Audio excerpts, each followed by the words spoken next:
നമസ്കാരം. നിയമസഭാ തെരഞ്ഞെടുപ്പിൽ 9 മാസം മാത്രം ബാക്കി നിൽക്കവേ നടന്ന നിലമ്പൂർ ഉപതെരഞ്ഞെടുപ്പിൽ വിജയമുറപ്പിച്ച് UDF.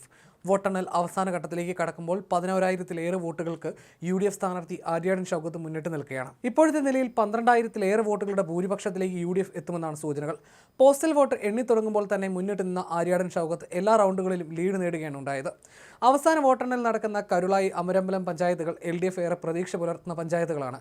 എങ്കിലും ഇപ്പോഴത്തെ നിലയിൽ ഷൗക്കത്ത് വിജയമുറപ്പിച്ചാണ് മുന്നോട്ട് പോകുന്നത്. നിലമ്പൂർ ഉപതെരഞ്ഞെടുപ്പിന് കാരണമായ PV അൻവറിന് ലഭിച്ച വോട്ടുകൾ 17,000 കടന്നു. 10ാം റൗണ്ട് പൂർത്തിയായ സമയത്താണ് ഷൗക്കത്ത് വ്യക്തമായ രാഷ്ട്രീയ മേൽക്കൈ നേടിയത്. വഴിക്കടവിലടക്കം മേധാവിത്വം കാണിക്കാനും അൻവറിന് സാധിച്ചു. അതേസമയം UDFന്റെ ശക്തി കേന്ദ്രങ്ങളായ മൂത്തേടം, വഴിക്കടവ് പഞ്ചായത്തുകളിൽ അൻവർ നടത്തിയ മുന്നേറ്റം ഷൗക്കത്തിന്റെ മുന്നേറ്റത്തിന് നേരിയ തടസ്സം സൃഷ്ടിച്ചു. വോട്ടെണ്ണലിലെ പകുതി പൂർത്തിയായപ്പോൾ തന്നെ അൻവറിന്റെ സാന്നിധ്യം തെരഞ്ഞെടുപ്പിൽ നിർണായകമായെന്ന വിലയിരുത്തലാണ് ഉണ്ടായത്. 9 റൗണ്ട് പൂർത്തിയാക്കിയപ്പോൾ തന്നെ അൻവർ 10,000 വോട്ടുകൾ നേടിയിരുന്നു. ഓരോ ഘട്ടത്തിലും 10% വോട്ടോളം അൻവർ പിടിക്കുന്നുണ്ട്. ഇത്രയും വോട്ട് കിട്ടുന്ന ആളെ തള്ളാൻ പറ്റുമോ എന്ന ചോദ്യമാണ് KPCC അധ്യക്ഷൻ സണ്ണി ജോസഫ് ഉന്നയിച്ചത്. തന്റെ സാന്നിധ്യം UDFനെ സഹായിച്ചുവെന്ന് അവകാശപ്പെട്ട് വോട്ടെണ്ണലിനിടയിൽ തന്നെ അൻവർ രംഗത്ത് വന്നിട്ടുണ്ട്.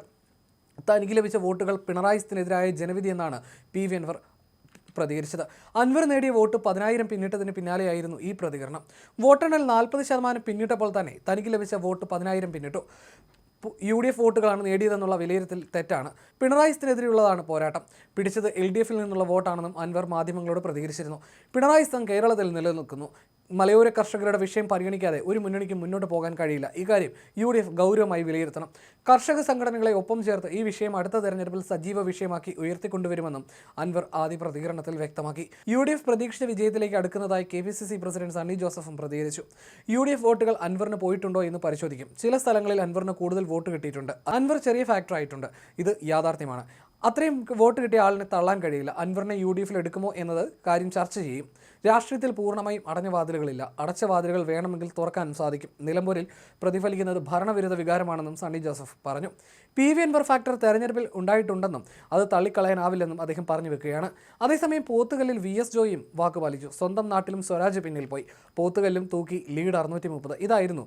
അതായത് തൻ്റെ തട്ടകത്തിലും ആര്യാടൻ ഷൗക്കത്തിന് ലീഡ് ഉറപ്പിക്കുകയാണ് ജോയ്. ഇതോടെ ഷൗക്കത്തിനെ താൻ പാലം വലിച്ചില്ലെന്ന് കൂടി പറഞ്ഞു വെക്കുകയാണ് ജോയ്. നിലമ്പൂർ നിയമസഭാ ഉപതെരഞ്ഞെടുപ്പിന് മുന്നോടിയായി നിലമ്പൂർ നഗരസഭയും പോത്തുകൽ, അമരമ്പലം ഗ്രാമപഞ്ചായത്തുകളും UDF തിരിച്ചുപിടിക്കുമെന്ന് DCC പ്രസിഡന്റ് VS ജോയ് പറഞ്ഞിരുന്നു.